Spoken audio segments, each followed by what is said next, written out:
नमस्कार। आज आम ब्लॉक 2 यूनिट 10 और 11 रे जो दुईटी आंदोलन विषय रही आम महिला आंदोलन और श्रमिक आंदोलन विषय आलोचना करिबा। सर्वप्रथम आम यूनिट 10 रो भारत रे महिला आंदोलन विषय आलोचना करबा। एई विषय वस्तुर केतोटी प्रमुख दिग रही। प्रथमे आम जानवा चेष्टा करबा जे किपरि महिला आंदोलन गोटे सामाजिक आंदोलन ऊनविंश विंश शताब्दी रे किपरि जो समाज संस्कारक आंदोलन गुड़िक है प्रथमे किपरि महिला मानकर प्रसंग को उपस्थापित करा जायतिला। तापरे आमे महिला आंदोलन विभिन्न दिग विषय आलोचना करबा। भारतर स्वाधीनता आंदोलन रे कौन ये जो महिला संगठन गुड़िकर कौन भूमिका रही आलोचना करबा। ता सहित आम आलोचना करबा पोस्ट इंडिपेंडेंट पीरियड रे महिला आंदोलन रे कौन परिवर्तन आसी क्यों नुआ आभिमुख्य नहीं आगको जाइए। प्रथम आम आलोचना करबा महिला आंदोलन किभली भाव में गोटे सामाजिक आंदोलन हिसाब से गणा जाए। बहुत वर्ष धरी आम भारतीय समाज रे महिला अधिकार को लेकर आम समाज प्रायतः अवहेला करी आसी जो महिला मानकर अधिकार विभिन्न इंस्टीट्यूशन रे महिला मानकर परिस्थिति को लेकर आम प्रायतः आइदर अज्ञ रहीचु बा जानी शुणी अवहेला करी आसीचु। जितेबाला आम महिला आंदोलन कथा कहूँ अर्थ आम समाज रे गोटे सामग्रिक चेतनार जागरण विषय कथा होचु। तो ये जो महिला आंदोलन किभली भाव में आरंभ है जदिओ यह आरंभ रे विशेष गुरुत्व दि जाए नथिला, किंतु ब्रिटिश शासन समय ही ये आंदोलन उपरे विशेष भाव में महिला आंदोलन आरंभ है।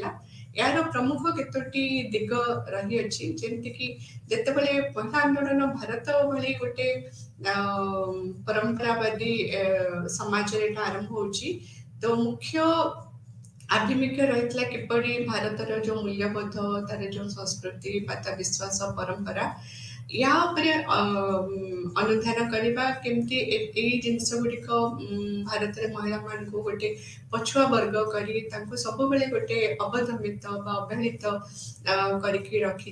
तेणु महिला आंदोलन ये सब भारतीय प्रथा परंपरा विश्वास यारी उपरे काम करने को आरंभ कले। विभिन्न माध्यम से विद्रोह जाहिर कले। केतबले जुक्ति माध्यम महिला मान अधिकार को आगे आनिले, केतबले संघर्ष माध्यम महिला न्याय दाबी विषय आगक आनिले। एमती बहुत गुड़े माध्यम देकरी से विशेषकर महिला मान जीवन में गोटे गुणात्मक परिवर्तन उपरे विशेष जोर देइछंती।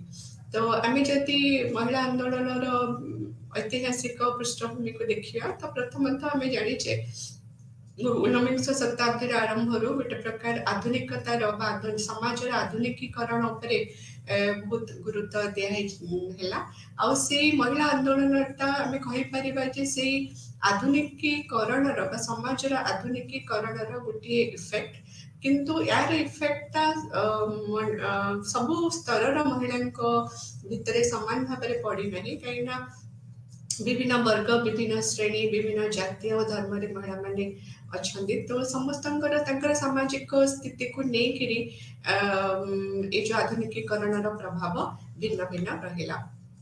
वर्तमान आम आसवा ऊनविंश विंश शताब्दी रे महिला आंदोलन कौन अवस्था रही से विषय आलोचना करबा।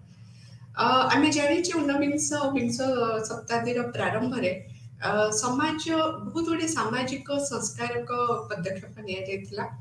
बहुत मनीषी मैंने जमती राजा राममोहन राय, ईश्वर चंद्र विद्यासागर आदि गुड़े व्यक्तित्व मैंने समाज रे संस्कार आनिबार चेष्टा करथिले।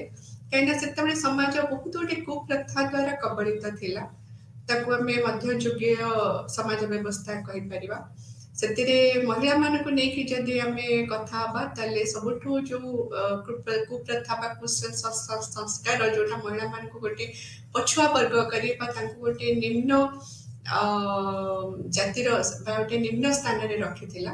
से गुड़ाक है सती प्रथा, बाल्य विवाह, ବୈଧବ ବିବାହ ଉପରେ ବାରଣ ଆଉ ବହୁ ବିବାହ ଇତ୍ୟାଦି ଯୋଉ ସବୁ ପ୍ରଥା ଥିଲା, ଏଥିପାଇଁ ସମାଜରେ ମହିଳାମାନଙ୍କ ସ୍ଥାନ ନିମ୍ନ ସ୍ତରରେ ଥିଲା। କାଳକ୍ରମେ ବ୍ରିଟିଶ ସରକାରଙ୍କର ଆଧୁନିକ ଶିକ୍ଷା ବ୍ୟବସ୍ଥାକୁ ପ୍ରଚ୍ଛନ୍ନ କରିବା ଦ୍ୱାରା ଯେତେବେଳେ ଇଂରାଜୀ ମାଧ୍ୟମ ଶିକ୍ଷାର ବ୍ୟାପକ ପ୍ରସାର ହୁଏ ବା ପାଶ୍ଚାତ୍ୟ ମୂଲ୍ୟବୋଧର ପରିପ୍ରକାଶ ଘଟେ, ତ ଆମେ ଜାଣୁଛୁ ଏଥିପାଇଁ ସାମାଜିକ ପରିବର୍ତ୍ତନ ହେଲା ଆଉ ବହୁତ ବିଭିନ୍ନ ଦିଗରେ ସେ ସାମାଜିକ ପରିବର୍ତ୍ତନ ଆମେ ଦେଖିବାକୁ ମିଳୁ। ତ ସବୁଠୁ ଗୋଟେ ବଡ଼ ପରିବର୍ତ୍ତନ ଯୋଉଟା ଆମେ ଦେଖିଥାଉ ଭାରତରେ ମହିଳାମାନଙ୍କର ସ୍ଥିତିରେ ଗୋଟେ ପରିବର୍ତ୍ତନ ହେଲା, ଯୋଉଥିପାଇଁ ମହିଳାମାନଙ୍କୁ ଆମେ ଜାଣିଛୁ ଶିକ୍ଷା ଗ୍ରହଣ କରିବାର ଅଧିକାର ରହିଲା। ଯେତେବେଳେ ସେମାନେ ଶିକ୍ଷିତ ହେଲେ, ସେମାନେ ନିଜ ବିଷୟରେ ସଚେତନ ହେଇପାରିଲେ ଆଉ ସମାଜର ଏଇ କୁପ୍ରଥାକୁ ଦୂର କରିବାରେ ସେମାନଙ୍କର ଭାଗିଦାରୀ ରହିଲା। କିନ୍ତୁ ଯେତେବେଳେ ପ୍ରଥମେ ଏ ମହିଳା ଆନ୍ଦୋଳନ ଆରମ୍ଭ ହୁଏ 19ବିଂଶ ଶତାବ୍ଦୀରେ, ସେତେବେଳେ କେବଳ ଯୋଉମାନେ ଶିକ୍ଷିତ ପୁରୁଷ ଗୋଷ୍ଠୀ ଥିଲେ ବା ପୁରୁଷ ସଂସ୍କାରକ ଥିଲେ, ସେମାନଙ୍କ ମାଧ୍ୟମରେ ହିଁ ପ୍ରଥମେ ଗୋଟେ ସାମାଜିକ ଗୋଟେ ବୈପ୍ଳବିକ ଚିନ୍ତାଧାରା ଆସିଲା, ଯାହା ମହିଳାମାନଙ୍କୁ ନ୍ୟାଯ୍ୟ ଅଧିକାର ଦବାରେ ଜୋର ଦେଲା।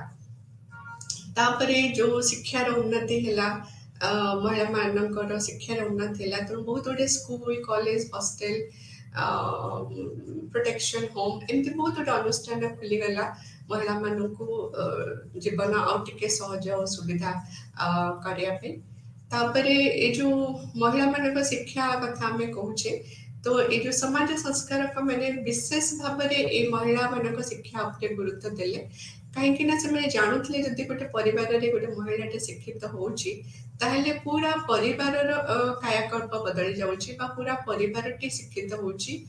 ଆଉ ସେତେବେଳେ ଯେହେତୁ ପୁରୁଷମାନେ ଶିକ୍ଷା ଗ୍ରହଣ କରୁଥିଲେ କିନ୍ତୁ ସ୍ତ୍ରୀମାନଙ୍କୁ ସେତେ ଅଧିକାର ମିଳୁନଥିଲା, ତେଣୁ ଗୋଟେ ମ୍ୟାରିଟାଲ ଗ୍ୟାପ୍, ମାନେ ଗୋଟେ ଏଜୁକେଟେଡ ହଜବେଣ୍ଡ ଆଉ ଅନଏଜୁକେଟେଡ ୱାଇଫ ଭିତରେ ଗୋଟେ ଡିଷ୍ଟାନ୍ସ ବା ଗୋଟେ ଦୂରତା ଥିଲା। ତ ଏଇ ମହିଳାମାନଙ୍କୁ ଶିକ୍ଷିତ କରିବା ଦ୍ୱାରା ସେ ଯୋଉ ମ୍ୟାରିଟାଲ ଗ୍ୟାପ୍ ବା ବୈବାହିକ ଦୂରତା ସେଇଟା ବହୁକାଂଶରେ କମିବାର ଆଶା ଥିଲା। ତ ଏଇ ସବୁ ଲକ୍ଷ୍ୟ ରଖିକିରି ମହିଳା ସଂଗଠନ ମାନେ ଆଗକୁ ଆସିଲେ, ସେମାନେ ସଂଗଠିତ ହେଲେ ଆଉ ମହିଳାମାନଙ୍କ ପାଇଁ ସ୍ୱର ଉତ୍ତୋଳନ କଲେ। କିନ୍ତୁ ଏଇ ଆନ୍ଦୋଳନଟା ପ୍ରଥମେ ବଡ଼ ବଡ଼ ସହର ମାନଙ୍କରେ ହିଁ ଆରମ୍ଭ ହେଇଥିଲା ଆଉ ପୁରୁଷ ସମାଜ ସଂସ୍କାରକଙ୍କ ସହାୟତାରେ। ଆଉ ଯାହା ଆମେ ଆଲୋଚନା କଲେ, ଏଇଟା ଗୋଟେ ୟୁନିଫର୍ମ ମୁଭମେଣ୍ଟ ନଥିଲା, ଏଇଟା ସବୁ ବର୍ଗର ମହିଳାମାନଙ୍କୁ ମାନେ ସେଥିରେ ବିଶେଷ ପରିବର୍ତ୍ତନ ଆଣିପାରିନଥିଲା। କେବଳ ସେଇ ମହିଳାମାନଙ୍କ ଭିତରେ ପରିବର୍ତ୍ତନ ଆଣିଥିଲା ଯୋଉମାନେ ମୁଖ୍ୟ ସ୍ରୋତରେ ଥିଲେ, ଆଗଧାଡିରେ ଥିଲେ, ସହରରେ ଥିଲେ ବା ଶିକ୍ଷିତ ଥିଲେ। ଏବେ ଆମେ ଜାଣିବା ସେ 19ବିଂଶ ଶତାବ୍ଦୀରେ କଣ କଣ ସମାଜ ସଂସ୍କାର ମୂଳକ କାର୍ଯ୍ୟ ହେଇଛି। ଯେମିତି ଯଦି ଆମେ ବ୍ରାହ୍ମ ସମାଜ କଥା କହିବା, ଏହା ପ୍ରଥମେ 1825 ମସିହାରେ ରାଜା ରାମମୋହନ ରାୟ ପ୍ରତିଷ୍ଠା କରିଥିଲେ।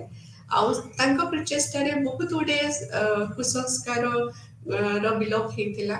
ସେ ବାଲ୍ୟ ବିବାହ, ବହୁ ବିବାହ ଆଉ ଧର୍ମକୁ ନେଇକିରି ଯାହା ମାନେ ମହିଳାମାନଙ୍କୁ ଯୋଉ ନିମ୍ନ ସ୍ଥାନ ଦିଆଯାଇଥିଲା ବା ବିଧବା ବିବାହର ବିରୋଧ କରିବା, ଏଇ ସବୁ ଯୋଉ କୁସଂସ୍କାର ଗୁଡାକ ଥିଲା, ଏଇ ସବୁ କୁ ସେ ମୂଳୋତ୍ପାଟନ କରିଥିଲେ। ଏସବୁ ବିରୁଦ୍ଧରେ ସେ ତାଙ୍କ ସ୍ୱର ଉତ୍ତୋଳନ କରିଥିଲେ। ସେ ମଧ୍ୟ ପରିବାରରେ ସମ୍ପତ୍ତିର ଅଧିକାର ସ୍ତ୍ରୀ ଲୋକଙ୍କୁ ମିଳିବା ଉଚିତ ବୋଲି ମଧ୍ୟ ସେ ଦାବି କରିଥିଲେ। କେଶବ ଚନ୍ଦ୍ର ଆଉ ଗୋଟେ ପାଦ ଆଗକୁ ଯାଇକିରି ସେ ମହିଳାମାନଙ୍କ ଶିକ୍ଷା ଉପରେ ଗୁରୁତ୍ୱ ଦେଇଥିଲେ। ଗୋଟେ ମହିଳା ପତ୍ରିକା ସେତେବେଳେ ବାହାରିଥିଲା, ଯାହାର ନାମ ଥିଲା ବାମମୋଦିନୀ ପତ୍ରିକା। ତା ଛଡା ଆନ୍ତର୍ଜାତୀୟ ବିବାହ ଆଉ ବିବାହ ବିଚ୍ଛେଦ ଆଉ ଯୋଉ ବିଧବା ମାନଙ୍କର ପୂର୍ଣ୍ଣ ବିବାହ, ଏଇ ସବୁ ନୂଆ ସଂସ୍କାର ଗୁଡିକ ସେମାନେ ଆଣିଥିଲେ ଆଉ ଏ ବିଷୟ ସମାଜକୁ ସଚେତନ ମଧ୍ୟ କରିଥିଲେ। କିନ୍ତୁ ବ୍ରାହ୍ମ ସମାଜର ଯାହା ବି ପ୍ରଭାବ ଥିଲା, ସେଟା କେବଳ ଉତ୍ତର ଭାରତ ଆଉ ବଙ୍ଗାଳ, ପଶ୍ଚିମ ବଙ୍ଗ ଏଇ ଏରିଆରେ ସେଟା ଲିମିଟେଡ ଥିଲା। ସେମିତି ଆମେ ଯଦି ପ୍ରାର୍ଥନା ସମାଜ କଥା କହିବା, ତ ପ୍ରାର୍ଥନା ସମାଜ 1867 ମସିହାରେ ଏମ୍.ଜି. ରାଣାଡେ ଆଉ ଏଚ୍.ଜି. ଭଣ୍ଡାରକରଙ୍କ ଦ୍ୱାରା ପ୍ରତିଷ୍ଠିତ ହେଇଥିଲା। ସେଇ ବ୍ରହ୍ମ ସମାଜର ଯାହା ଲକ୍ଷ୍ୟ ଥିଲା, ପ୍ରାର୍ଥନା ସମାଜର ମଧ୍ୟ ପାଖାପାଖି ସେଇ ଲକ୍ଷ୍ୟ ହିଁ ଥିଲା। ଆଉ ଏହାର ମୂଲ୍ୟବୋଧ ଗୁଡାକ ପାଶ୍ଚାତ୍ୟ ସମାଜର ମୂଲ୍ୟବୋଧରୁ ପ୍ରେରିତ ଥିଲା, ଯୋଉଟା କି ପାଶ୍ଚାତ୍ୟ ସମାଜର ମୂଲ୍ୟବୋଧ ସବୁବେଳେ ଗୋଟେ ସମାନତା, ଉଦାରତା ଆଉ ସେଲ୍ଫ ଡିଗ୍ନିଟି, ମାନେ ଆତ୍ମ ସମ୍ମାନ, ୟା ଉପରେ ବହୁତ ଆଉ ସ୍ୱାଧୀନତା, ଏସବୁ ଉପରେ ଆଧାରିତ ଥିଲା। ତେଣୁ କହିବାକୁ ଗଲେ ମୋଟ ଉପରେ ଏଇ ଯୋଉ ସମାଜ ସଂସ୍କାରକ ମାନେ ଥିଲେ, ସେମାନେ ପାଶ୍ଚାତ୍ୟ ସମାଜର ମୂଲ୍ୟବୋଧ ଦ୍ୱାରା ପ୍ରଭାବିତ ଥିଲେ। ତାପରେ ଆମେ ଦେଖୁଛେ 1869 ମସିହାରେ ପ୍ରଥମ କରି ଗୋଟେ ଆସୋସିଏସନ ବା ଗୋଟେ ସଂଘ ଗଢ଼ାଗଲା, ଯାହା ନାମ ଥିଲା ବମ୍ବେ ଭିଡିଓ ରିଫର୍ମସ ଆସୋସିଏସନ, ଯାହା ବିଧବା ପୁନର୍ବିବାହ ଉପରେ କାମ କରିଥିଲା। ଆଉ ପ୍ରଥମ କରି 1869 ମସିହାରେ ବିଧବା ପୁନର୍ବିବାହ ମଧ୍ୟ କରାଇଥିଲା। ତାପରେ 1916 ମସିହାରେ ବମ୍ବେରେ ପ୍ରଥମ କରି ଗୋଟେ ମହିଳା ୟୁନିଭର୍ସିଟି ଖୋଲା ଯାଇଥିଲା, ଯାହା ନାଁ ଦିଆଯାଇଥିଲା ଏସ୍ଏନ୍ଡିଟି ୱୁମେନ୍ସ ୟୁନିଭର୍ସିଟି। ଏବେ ବି ସେ ୟୁନିଭର୍ସିଟି ତାର ସ୍ଥିତି ବଜାୟ ରଖିଛି। ଏସ୍ଏନ୍ଡିଟି ୟୁନିଭର୍ସିଟି ଥିଲା ପ୍ରଥମ ମହିଳା ବିଶ୍ୱବିଦ୍ୟାଳୟ। ସେମିତି ଆର୍ଯ୍ୟ ସମାଜ ଯୋଉଟା ପ୍ରତିଷ୍ଠିତ ହେଇଥିଲା 1875ରେ ଦୟାନନ୍ଦ ସରସ୍ୱତୀଙ୍କ ଦ୍ୱାରା, ସେ ସବୁ ହିନ୍ଦୁ ଧର୍ମର ଯାହା ପାରମ୍ପରିକ ଯୋଉ ରିଜିଡିଟି ଥିଲା ବା ଯୋଉ ଅର୍ଥୋଡକ୍ସ ଆଇଡିଆସ ଥିଲା ବା ମୌଳବାଦୀ ଚିନ୍ତାଧାରା ଥିଲା, ସେ ସବୁକୁ ସେ ଅସ୍ୱୀକାର କରିଥିଲେ। ଆଉ ପର୍ଟିକୁଲାରଲି ଜାତି ପ୍ରଥାକୁ ନେଇକିରି, ମୂର୍ତ୍ତି ପୂଜାକୁ ନେଇକିରି ଆର୍ଯ୍ୟ ସମାଜ ସେ ସବୁକୁ ବିରୋଧ କରିଥିଲେ। ଆଉ ସେ ତାଙ୍କର ଗୋଟେ ସ୍ଲୋଗାନ ଥିଲା, ଗो ବ୍ୟାକ୍ ଟୁ ଦ ବେଦ, ତାମାନେ ଆମେ ବୈଦିକ ସମାଜକୁ ଫେରିଯିବା। କାରଣ ବୈଦିକ ସମାଜ ସବୁବେଳେ ଗୋଟେ ସମାନତାର କଥା କହିଛି, ସେଠି ନା ଜାତି ନା ଲିଙ୍ଗ କୌଣସି ପ୍ରକାର ଭେଦଭାବର ଉଲ୍ଲେଖ ନାହିଁ। ତେଣୁ ସେ ଦୟାନନ୍ଦ ସରସ୍ୱତୀଙ୍କ ମତରେ ବୈଦିକ ସମାଜର ଯୋଉ ମୂଲ୍ୟବୋଧ ଥିଲା, ସେ ମୂଲ୍ୟବୋଧ ଆମ ନିଜସ୍ୱ, ଆମ ନିଜ ସମାଜର। ତେଣୁ ଆମେ ସେଇ ମୂଲ୍ୟବୋଧକୁ ଧରିକିରି ଆଗକୁ ଯାଇପାରିବା। ଆଉ ପର୍ଟିକୁଲାରଲି ମହିଳା ମାନଙ୍କ ପାଇଁ ତାଙ୍କୁ ଗୋଟେ ସୁରକ୍ଷିତ ସ୍ଥାନ ଦେଇପାରିବା। ତ ଧର୍ମକୁ କିପରି ଗୋଟେ ପୁନରୁଦ୍ଧାର ହେଇପାରିବ, କିପରି ମହିଳାମାନଙ୍କ ଭିତରେ ଶିକ୍ଷାର ପ୍ରସାର ହେଇପାରିବ, ଆଉ ଯୋଉ କୁସଂସ୍କାର ଥିଲା ବାଲ୍ୟ ବିବାହ, ଆକୁ କେମିତି ସତୀ ଭଳିଆ ପ୍ରଥା, ତାକୁ କେମିତି ତାର ସମୂଳେ ଲୋପ କରାଯାଇ ପାରିବ, ଏସବୁ ଉପରେ ସେମାନେ ଅଗ୍ରାଧିକାର ଦେଇଥିଲେ। ତା ସହିତ ଝିଅ ମାନଙ୍କ ପାଇଁ ସ୍ୱତନ୍ତ୍ର ବିଦ୍ୟାଳୟର ସ୍ଥାପନ, ଆଉ ନାରୀ ମାନଙ୍କର ନାରୀ ସଚେତନତା ବା ତାଙ୍କ ଶିକ୍ଷିତ କରିବା, ଏସବୁ ଉପରେ ତାଙ୍କର ବିଶେଷ ଗୁରୁତ୍ୱ ଦିଆଯାଇଥିଲା। ଆଉ ସେମିତି ଈଶ୍ୱରଚନ୍ଦ୍ର ବିଦ୍ୟାସାଗର, ଜ୍ୟୋତିରାव ଫୁଲେ, ଏମାନେ ବି ସେମିତି କାଳକ୍ରମେ ନୂଆ ନୂଆ ପ୍ରସଙ୍ଗକୁ ନେଇକିରି ଆଗକୁ ଆସିଥିଲେ। ସେମାନେ ତାଙ୍କର ଆପ୍ରୋଚ ଆଉ ଟିକେ ବିପ୍ଳବାତ୍ମକ ଥିଲା, କାହିଁକିନା ସେମାନେ ବିଧବା ପୁନର୍ବିବାହ ଉପରେ ଜୋର ଦେଇଥିଲେ। ଆଉ ସେମାନେ ଜାତି ପ୍ରଥାକୁ ଦାୟୀ କରିଥିଲେ। ସେମାନେ କହିଥିଲେ ଯେ ଜାତି ପ୍ରଥା ହିଁ ମହିଳା ମାନଙ୍କର ଗୋଟେ ନିମ୍ନ ସ୍ତର ପାଇଁ ଦାୟୀ। ଆଉ ଫୁଲେ କହୁଥିଲେ ଯେ ଶୂଦ୍ର ମହିଳାଙ୍କୁ ସବୁବେଳେ ଜାଣି ଶୁଣି ନିମ୍ନ ସ୍ତରରେ ରଖାଯାଇଛି, କାହିଁକି ନା ଯଦି ତାଙ୍କୁ ଶିକ୍ଷା ଦିଆଯିବ ଆଉ ତାଙ୍କୁ ସେ ସୁଯୋଗ ମିଳିବ, ତାହେଲେ ସେମାନେ ବି ଉଚ୍ଚ ବର୍ଗର ପୁରୁଷ ମାନଙ୍କ ପରି ତାଙ୍କ ସମାନତା ଦାବି କରିବେ ଆଉ ସ୍ୱାଧୀନତା ଦାବି କରିବେ। ସେଥିପାଇଁ ଜାଣି ଶୁଣି ଶୂଦ୍ର ଆଉ ସ୍ତ୍ରୀ ଲୋକମାନଙ୍କୁ ବା ମହିଳା ମାନଙ୍କୁ ଶିକ୍ଷାରୁ ବାରଣ କରାଯାଇଥିଲା, ତାଙ୍କୁ ନିମ୍ନ ସ୍ତରରେ ରଖାଯାଇଥିଲା। ସେମିତି ଯୋଉ ଆମର ମୁସଲିମ ମହିଳା ମାନେ ଥିଲେ, ସେମାନେ ବି କିଛି ପଛରେ ନଥିଲେ। ସେମାନେ ବି ଆମେ ଦେଖୁଛୁ ସମାଜ ସଂସ୍କାରକ ଗଠନମୂଳକ ପଦକ୍ଷେପ ତାଙ୍କ ପାଇଁ ମଧ୍ୟ ନିଆଯାଇଥିଲା। ଯୋଉ ନେତୃବୃନ୍ଦ ଆଗ ଧାଡିରେ ଥିଲେ, ସେମାନେ ହେଲେ ବେଗମ ଭୋପାଲ, ସଇଦ ଅହମଦ ଖାନ, शेख अब्दुल्ला एंड करमत हुसैन। तो एमाने समस्ते आंदोलन को आहरी आगु नहीं जाइथिले, पर्टिकुलर मुस्लिम समाज रे केमती महिला मानकर स्थिति को सुदृढ़ करी हबो, तांका भितरे किपरि शिक्षार प्रसार करी हबो। बेगम भोपाल तो 1916 मसिया रे all India Muslim women's conference बोली गोटे सभार मध्य आयोजन करिथिले। सेतरे बहुत मुस्लिम एते योगदान करिथिले। आ ए मुस्लिम महिला माने मध्य भारतर स्वाधीनता संग्राम रे असहयोग आंदोलन रे मध्य तांकर योगदान दैछन्ते। एबे हमें देखिबा ए जो स्वाधीनता संग्राम आंदोलन रे महिला माने किपरि भाबरे भागीदार रहिछन्ते। ଯେତେବେଳେ ଆମେ ଭାରତର ସ୍ୱାଧୀନତା ସଂଗ୍ରାମ କଥା କହୁଛେ ସ୍ୱତଃପୃତ ଭାବରେ ମହିଳାମାନଙ୍କର ସ୍ୱାଧୀନତା କଥା ବି ସାମ୍ନାରେ ଆସୁଛି, କାହିଁକିନା ମହିଳାମାନଙ୍କର ଅଧିକାର ଆଉ ସମାନତା ଏଇଟା ଭାରତର ସ୍ୱାଧୀନତା ସଂଗ୍ରାମର ଗୋଟେ ମୁଖ୍ୟ ପ୍ରସଙ୍ଗ ଥିଲା। ମହିଳାମାନେ ଭାରତର ସ୍ୱାଧୀନତାରେ ସମ୍ପୂର୍ଣ୍ଣ ରୂପେ ଯୋଗଦାନ ଦେଇଥିଲେ। ମହାତ୍ମା ଗାନ୍ଧୀଙ୍କର ମହିଳାମାନଙ୍କ ଉପରେ ଅତୁଟ ବିଶ୍ୱାସ ଥିଲା। ସେ ଜାଣିଥିଲେ ଯେ ସ୍ୱାଧୀନତା ସଂଗ୍ରାମ ଆନ୍ଦୋଳନରେ ମହିଳାମାନେ ପୂର୍ଣ୍ଣ ରୂପେ ସକ୍ଷମ ରୂପେ ସେମାନେ ଯୋଗଦାନ ଦେଇପାରିବେ।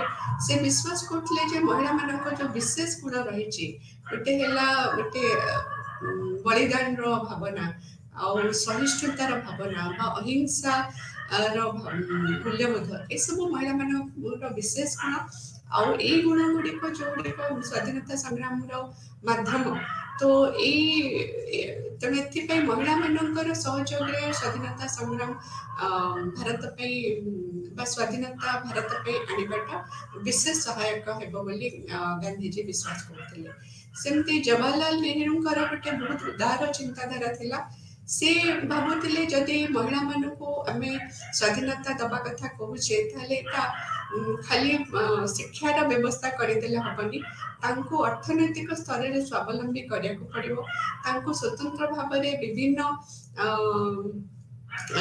ବିଭିନ୍ନ ଆକ୍ଟିଭିଟି ଯୋଉ ରହିଛି ମଣିଷମାନଙ୍କର, ସେଥିରେ ତାଙ୍କୁ ଦକ୍ଷ କରିବାକୁ ପଡ଼ିବ, ଯଦ୍ୱାରା କି ସେମାନେ ନିଜ ଗୋଡ଼ରେ ନିଜେ ଛିଡ଼ା ହେଇପାରିବେ ଆଉ ଆର୍ଥିକ ଦୃଷ୍ଟିରୁ ସ୍ୱାବଲମ୍ବୀ ହେଇପାରିବେ। ତ ଆମେ ଏହିପରି ଭାବରେ ଦେଖୁଛେ ଯେ ସ୍ୱାଧୀନତା ସଂଗ୍ରାମରେ ମହିଳାମାନେ ବହୁତ ଅଂଶରେ ସେମାନେ ଯୋଗ ଦେଇଥିଲେ ଆଉ ନିଜର ସ୍ଥିତି, ନିଜର ଭୂମିକା, ନିଜର ଅଧିକାର ସମ୍ପର୍କରେ ମଧ୍ୟ ସେମାନେ ତାଙ୍କର ଲଢ଼େଇ ଆରମ୍ଭ କରିଥିଲେ। ତେଣୁ ଆମେ ଏହିପରି ଭାବେ ଆମେ ଦେଖୁଛେ ଯେ ସ୍ୱାଧୀନତା ସଂଗ୍ରାମ ଆନ୍ଦୋଳନରେ କିପରି ମହିଳାମାନଙ୍କର ଭୂମିକା ଥିଲା ଆଉ ଯେମିତି ପୁରୁଷ ମହିଳାଙ୍କ ଭିତରେ ସମାନତା ଆସିପାରିବ, ସେଥିପାଇଁ ମଧ୍ୟ ଗୁରୁତ୍ୱ ପ୍ରାରମ୍ଭିକ ଅବସ୍ଥାରୁ ଦିଆଯାଇଥିଲା। ଏବେ ଆମେ ମହିଳା ସଂଗଠନ ବିଷୟରେ କଥା ହେବା। ମହିଳା ସଂଗଠନ ସ୍ୱାଧୀନତା ପୂର୍ବବର୍ତ୍ତୀ ସମୟରେ ମଧ୍ୟ ସଂଗଠିତ ହେଇଥିଲା। ବିଂଶ ଶତାବ୍ଦୀ ବେଳକୁ ବହୁତ ଗୁଡ଼ିଏ ମହିଳା ସଂଗଠନ ଆଗକୁ ଆସିଥିଲେ, ଯେମିତିକି ୱମେନ୍ସ ଇଣ୍ଡିଆନ୍ ଆସୋସିଏସନ୍ସ, ଯୋଉଟା ମାର୍ଗାରେଟ୍ କୁଜିନ୍ ପ୍ରତିଷ୍ଠା କରିଥିଲେ, ବା national council of Indian women, all India women's conference, ଏମିତି ବହୁତ ଗୁଡ଼ିଏ ମହିଳା ସଂଗଠନ ସ୍ୱାଧୀନତା ସଂଗ୍ରାମ ସମୟରେ ଆଗକୁ ଆସିଥିଲେ, ମହିଳାମାନଙ୍କର ନ୍ୟାଯ୍ୟ ଅଧିକାର ବା ଦାବିକୁ ଆଗକୁ ଆଣିଥିଲେ। ପ୍ରାୟତଃ ଯେଉଁମାନେ ସ୍ୱାଧୀନତା ସଂଗ୍ରାମରେ ସାମିଲ ହେଇଥିଲେ ସେଇମାନେ ହିଁ ଏଇ ମହିଳା ସଂଗଠନ ଗଢ଼ିଥିଲେ ମହିଳାମାନଙ୍କର ସ୍ୱାର୍ଥର ସୁରକ୍ଷା ପାଇଁ। ତ ଯାହାଫଳରେ କି 1917 ମସିହାରେ ମହିଳାମାନଙ୍କୁ ଗୋଟେ ମତଦାନ କରିବାର ଅଧିକାର ମିଳିଥିଲା। ଏହାର ନେତୃତ୍ୱ ନେଇଥିଲେ ସରୋଜିନୀ ନାଇଡୁ ଆଉ ମାର୍ଗାରେଟ୍ କୁଜିନ୍। ସେ ଭାଇସରୟଙ୍କ ପାଖରେ ଏଇ ଡିମାଣ୍ଡ ରଖିଥିଲେ ଯେ ମହିଳାମାନଙ୍କୁ ମଧ୍ୟ ମତଦାନର ଅଧିକାର ରହୁ, କାହିଁକିନା ସେତେବେଳେ ମହିଳାମାନଙ୍କୁ ମତଦାନରୁ ବିରତି ଥିଲା। ତ ଏଇ ପ୍ରପୋଜାଲକୁ ଇଣ୍ଡିଆନ୍ ନ୍ୟାସନାଲ କଂଗ୍ରେସ ମଧ୍ୟ ପୂର୍ଣ୍ଣ ସମ୍ମତି ଦେଇଥିଲା, ଯୋଉଥିରେ କି 1919 ମସିହାରେ ଗୋଟେ ସାମ୍ବିଧାନିକ ଗୋଟେ ସଂଶୋଧନ ଆସିଥିଲା, ଯୋଉଥିରେ ମହିଳାମାନଙ୍କୁ ମତଦାନର ଅଧିକାର ଦିଆଯାଇଥିଲା। ତ ମାଡ୍ରାସ ଥିଲା ପ୍ରଥମ ପ୍ରୋଭିନ୍ସ ଯୋଉଥିରେ କି ମହିଳାମାନେ ଭୋଟ ଦେଇଥିଲେ, ଆଉ ଡକ୍ଟର ମୁଥୁଲକ୍ଷ୍ମୀ ରେଡ୍ଡି, ଯିଏକି ପ୍ରଥମ ନିର୍ବାଚିତ ପ୍ରତିନିଧି ଥିଲେ 1927 ମସିହାରେ, ସେ ମାଡ୍ରାସରେ ପ୍ରଥମ ନିର୍ବାଚିତ ପ୍ରତିନିଧି ହେଇକିରି ଆସିଥିଲେ। କିନ୍ତୁ ଏଇ ସବୁ କଥା ଦେଖିଲେ ଆମେ ଜାଣୁ ଯେ ବ୍ରିଟିଶ ସରକାରଙ୍କର ବହୁତ ସହଯୋଗ ଥିଲା ମହିଳା ନେତୃବୃନ୍ଦଙ୍କ ପ୍ରତି। ମହିଳାଙ୍କ ଅଧିକାର ପାଇଁ ସେମାନେ ବି ତାଙ୍କର ସହଯୋଗ ଦେଇଛନ୍ତି, ଯୋଉଥିପାଇଁ ଗୋଟେ ବିବାଦ ସୃଷ୍ଟି ହେଲା ବା ଗୋଟେ କହିବାକୁ ଗଲେ ଗୋଟେ ପ୍ରକାର କନଫ୍ୟୁଜନ ଆରମ୍ଭ ହେଲା। ତ କିଛି ନେତୃବୃନ୍ଦ ଭାବିଲେ ଯଦି ଆମେ ସ୍ୱାଧୀନତା ସଂଗ୍ରାମ ଆନ୍ଦୋଳନରେ ଭାଗ ନେଉଛୁ, ତା ଅର୍ଥ ଆମେ ବ୍ରିଟିଶ ସରକାରଙ୍କୁ ବିରୋଧ କରୁଛୁ, ଯିଏ ଆମ ପାଇଁ କିଛି ସୁବିଧା କରିଛନ୍ତି, ଆମ ପାଇଁ ବହୁତ ଗୁଡ଼େ ଆଇନ ପ୍ରଣୟନ କରିଛନ୍ତି। ତ ଏଥିରେ ଆମେ ତାଙ୍କୁ ଅସନ୍ତୁଷ୍ଟ ଯଦି କରିବା, ତାହେଲେ ସାଧାରଣ ଅର୍ଥରେ ମହିଳାମାନେ ହିଁ ଏଥିରେ ସଫର କରିବେ। କିନ୍ତୁ ପରବର୍ତ୍ତୀ ସମୟରେ ଏଇଟା ସମସ୍ତେ ବୋଧଗମ୍ୟ କରିଥିଲେ ଯେ ଭାରତର ସ୍ୱାଧୀନତା ବିନା ମହିଳାଙ୍କ ସ୍ୱାଧୀନତା ଅସମ୍ଭବ। ତେଣୁ ଯଦି ଆମେ ଭାରତର ସ୍ୱାଧୀନତାକୁ ଆଣିବାରେ ସାହାଯ୍ୟ ନ କରୁଛୁ, ତାହେଲେ ଆମେ ମହିଳାମାନଙ୍କ ସ୍ୱାଧୀନତା ବିଷୟରେ ବା ଭବିଷ୍ୟତ ମହିଳାଙ୍କର ଗୋଟେ ଭଲ ସାମାଜିକ ଗୋଟେ ସମ୍ମାନୀୟ ସାମାଜିକ ପରିସ୍ଥିତିକୁ ଅପେକ୍ଷା କରିବା ମଧ୍ୟ ଭୁଲ ହବ। ତ ସେଥିପାଇଁ ଆମେ ଦେଖୁଛୁ ଯେ ବିଭିନ୍ନ ସମୟରେ ବିଭିନ୍ନ ସ୍ୱାଧୀନତା ଆନ୍ଦୋଳନର ବିଭିନ୍ନ ଅବସ୍ଥାରେ ସେମାନେ ପୂର୍ଣ୍ଣ ରୂପରେ ସାହାଯ୍ୟ କରିଛନ୍ତି। 1920 ମସିହାରେ, 1930 ମସିହାରେ ଆଇନ ଅମାନ୍ୟ ଆନ୍ଦୋଳନରେ ବା ସ୍ୱଦେଶୀ ମୁଭମେଣ୍ଟରେ ମହିଳାମାନେ ବହୁ ସଂଖ୍ୟାରେ ଯୋଗଦାନ କରିଛନ୍ତି। ଆଉ ଖଦୀ ବସ୍ତ୍ରର ପ୍ରଚାର ହଉ ବା ବିଦେଶୀ ବସ୍ତ୍ରର ବର୍ଜନ ହଉ ବା ଦେଶୀ ମଦର ବହିଷ୍କାର ହଉ, ଏସବୁ ଆନ୍ଦୋଳନରେ ସେମାନେ ପୂର୍ଣ୍ଣ ରୂପେ ତାଙ୍କର ସମର୍ଥନ ଦେଇଛନ୍ତି ଆଉ ସହଭାଗିତା ମଧ୍ୟ କରିଛନ୍ତି। ଏବେ ଆମେ ଆଲୋଚନା କରିବା ସ୍ୱାଧୀନତା ଆନ୍ଦୋଳନରେ ଯୋଉ ମହିଳାମାନେ ଯୋଉ ଯୋଗଦାନ କରିଥିଲେ ସେଟା କୋଉ ଭଳି ଭାବରେ କେମିତି ସେମାନେ କରିଥିଲେ। ଯେତେବେଳେ ସ୍ୱାଧୀନତା ସଂଗ୍ରାମ ଜୋର ନଉଥିଲା, ସେଟା ସମଗ୍ର ଭାରତରେ ସେଟା ବ୍ୟାପିଥିଲା। ଏଥିରେ ମହିଳାମାନେ ଖୁବ ବିଭିନ୍ନ କୋଣରୁ ଅନୁକୋଣରୁ ସେମାନେ ଆସିକିରି ଏଇ ସ୍ୱାଧୀନତା ସଂଗ୍ରାମରେ ଭାଗ ନେଇଥିଲେ। ମହାତ୍ମା ଗାନ୍ଧୀଙ୍କ ଡାକରାରେ ସମସ୍ତେ ଏକାଠି ହେଇଥିଲେ ବିଭିନ୍ନ ମାଧ୍ୟମରେ, ଯେମିତି କହିଲି ମୁଁ ପ୍ରଭାତ ଫେରି ହେଲା କି ବିଦେଶୀ ବସ୍ତ୍ର ବର୍ଜନ କରିବା ହେଲା କିମ୍ବା ବିଭିନ୍ନ ପ୍ରତିବାଦ ରାଲି ମାଧ୍ୟମରେ ସେମାନେ ସହଯୋଗ କରିଥିଲେ। ଆଉ ଯୋଉମାନେ ମୁଖ୍ୟ ନେତୃବୃନ୍ଦ ଥିଲେ ତାଙ୍କ ପାଇଁ ଆଶ୍ରୟ ବ୍ୟବସ୍ଥା କରିବା, ତାଙ୍କ ପାଇଁ ଖାଦ୍ୟର ବ୍ୟବସ୍ଥା କରିବା, ଏସବୁର ଦାୟିତ୍ୱ ବି ମହିଳାମାନେ ନେଇଥିଲେ।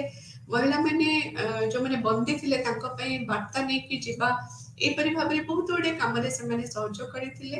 1930 ମସିହାରେ ଯେତେବେଳେ ଲବଣ ସତ୍ୟାଗ୍ରହ ହେଇଥିଲା, ହଜାର ହଜାର ସଂଖ୍ୟାରେ ମହିଳାମାନେ ଆଇନ ଅମାନ୍ୟ ଆନ୍ଦୋଳନରେ ମିଶିଥିଲେ ଆଉ ଜେଲ ମଧ୍ୟ ଯାଇଥିଲେ। ତ ଶାନ୍ତିପୂର୍ଣ୍ଣ ଭାବରେ ମହିଳାମାନଙ୍କର ଅବଦାନ ଆଉ ସହଯୋଗ ଅବିସ୍ମରଣୀୟ। ତା ସହିତ ଆହୁରି କିଛି ମହିଳା ମଧ୍ୟ ସ୍ୱାଧୀନତା ସଂଗ୍ରାମର ଯୋଉ ରାଡିକାଲ ଗ୍ରୁପ ଥିଲା ବା ଗୋଟେ ସଂଘର୍ଷ ଗୋଷ୍ଠୀ ଥିଲା, ଯୋଉଟା ମିଲିଟାଣ୍ଟ ଗ୍ରୁପ କହିବା, ସେଥିରେ ମଧ୍ୟ ସେମାନେ ତାଙ୍କର ପୂର୍ଣ୍ଣ ଭାଗିଦାରୀ ଦେଇଥିଲେ। ବିଶେଷ କରି ପଶ୍ଚିମବଙ୍ଗ, ପଞ୍ଜାବ, ମହାରାଷ୍ଟ୍ରରେ ସେମାନେ ଏସବୁ ରିଭଲ୍ୟୁସନାରୀ ଆକ୍ଟିଭିଟିରେ ସାମିଲ ହେଇଥିଲେ।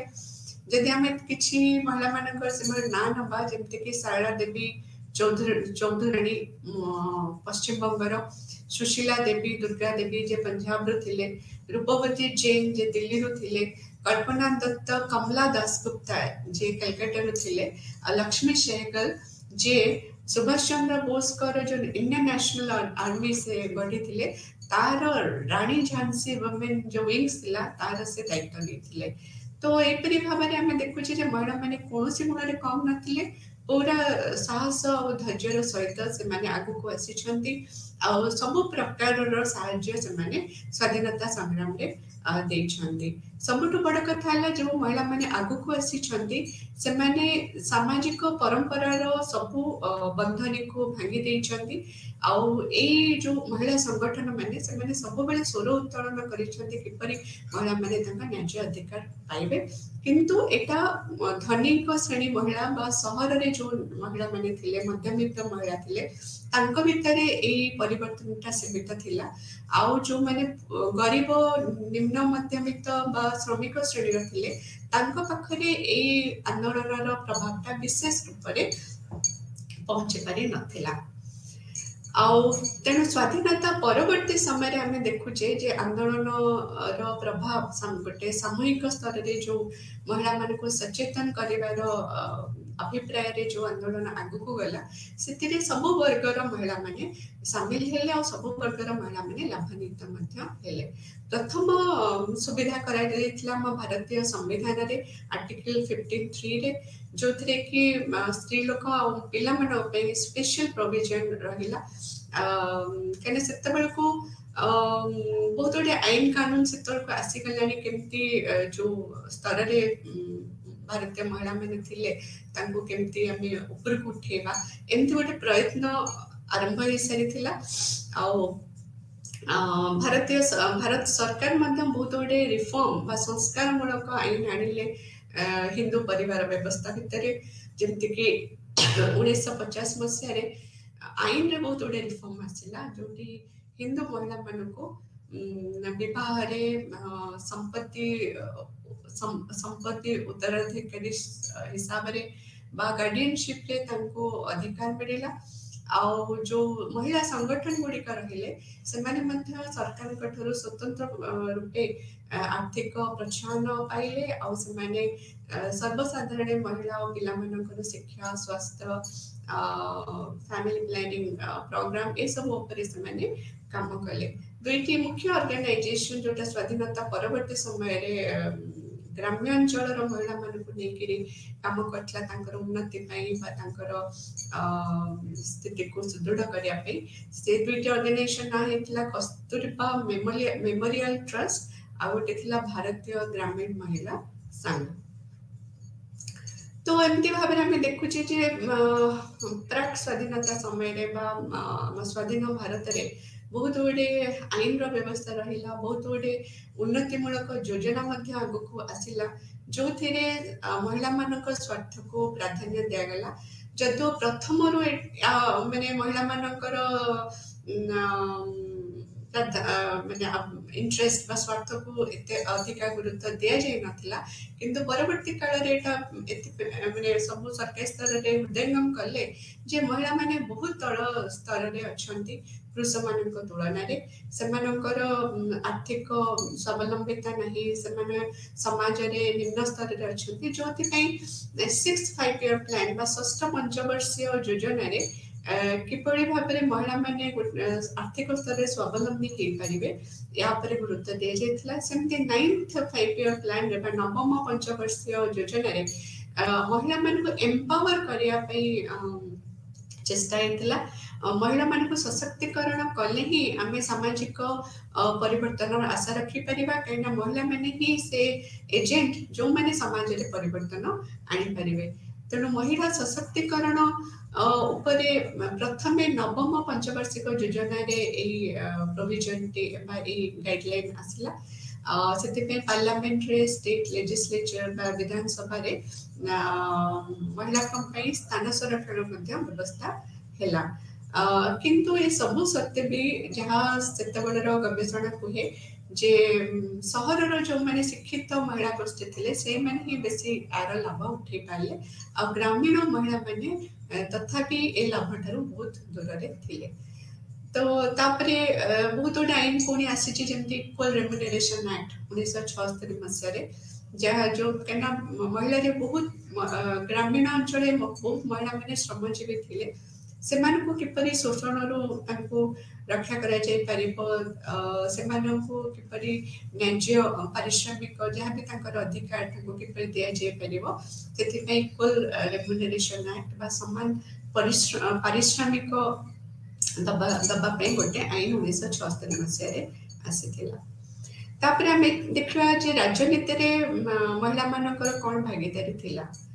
बहुत महिला नेतृवृंद जो माने स्वाधीनता संग्राम रे मुख्य भूमिका ग्रहण करथिले से माने लोकसभा और राज्यसभा रे राजनेता हिसाब रे आगुक आसिले आ शासन भार कांध को नेले किंतु से माने जो माने ऑलरेडी थिले तो आउ जो माने साधारण महिला माने थिले जो माने घर संसार रे लिप्त थिले से मानक भितरे गोटे मोबिलाइजेशन बा गोटे गतिशीलता एते अधिका देखा जाई नथिला। तो जो मैंने अगधाड़ी रे थिले से माने राज्यपाल हेले मुख्यमंत्री भी हेचंदी कैबिनेट मिनिस्टर भी हेचंदी इंदिरा गांधी तो निजे प्रधानमंत्री भी थिले तेणु किंतु मोट पे देखिले महिला मानकर रिप्रेजेंटेशन बा पुरुषों तुलन रे राजनीति रे महिला मानक भागीदारी बहुत कम थिला। ए महिला संगठन गुड़िक 1950 और 60 मसीह रे केवल सीमित होकरी रही सहर शिक्षित महिला मध्य ग्रेजुअली जो माने श्रमिक श्रेणी महिला थिले जो माने श्रमजीवी महिला थिले पाखक परिवर्तन आसिला किंतु ता पूर्व से मानकर अवस्था बहुत शोचनीय थिला।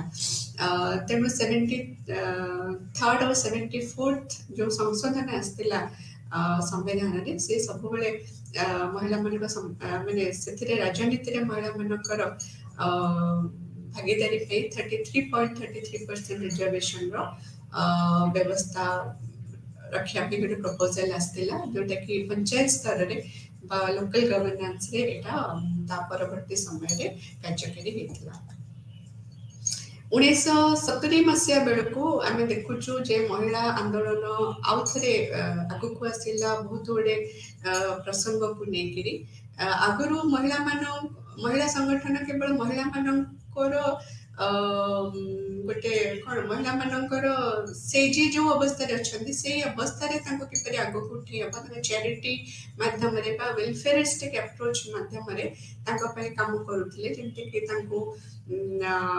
मातृ जो मैंने माने प्रेग्नेंट वुमेन थिले तांको किपरि सहजरे सुलभ सहजरे सुविधारे से माने माँ हे परिबे बा सेमानकर केमति न्यूट्रिशनल रिक्वायरमेंट जो पोषक तत्वर आवश्यकता पूर्ण हम किछि दान अर्थ रे कहबा गले से किंतु तांकर गोटे सामाजिक परिस्थितिर गोटे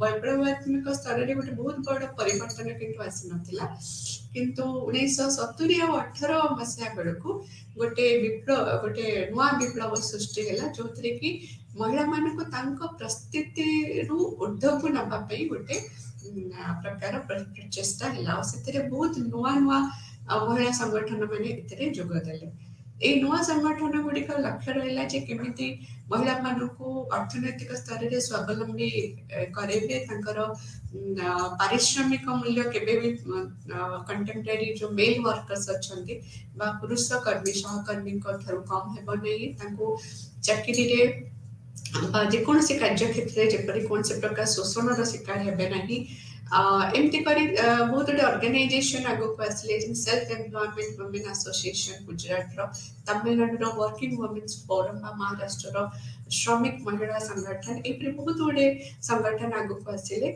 आउ से माने सब बेले प्रोटेस्ट पॉलिटिक्स को आधार करके जेमते महिला माने विरोध करि परिबे ताका स्वर उत्तोलन करि परिबे ए भली भाबरे महिला मानकु से माने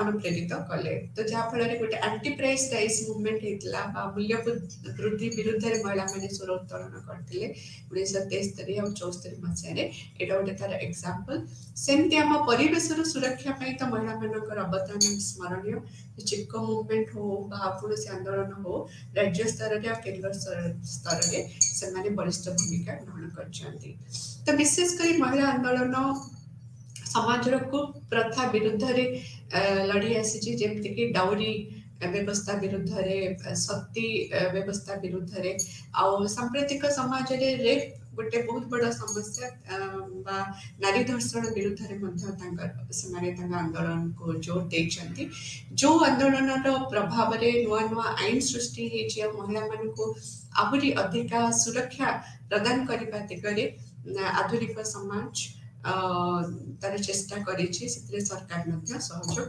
करिछंती जदि आमे वर्तमान ट्रेंड को देखिबा जब सांप्रतिक समाज रे किपरि महिला आंदोलन आगु को जाइछि तो आमे देखुछे जे तृणमूल स्तर रे महिला मान को सशक्तिकरण ऊपर गुरुत्व दिया जाइछि तांको आर्थिक स्तर रे से माने केमते आत्मनिर्भरशील हेबे तापरे गुरुत्व दिया जाइछि सरकारी योजना मानक केमती महिला गोटे स्वतंत्र कंपोनेंट रोटे स्वतंत्र विभाग जो उत्तरोत्तर उन्नति सब स्तर में प्रचेषा कर तो से national commission for women establish करा 1992 मसीह से कमिशन सब बेले महिला मानकर अधिकार उन्नति प्रचेषा कर बहुत गुड़े वुमेन विंग राजनीति स्तर में हो सामाजिक स्तर में हो से बहुत गुड़े वुमेन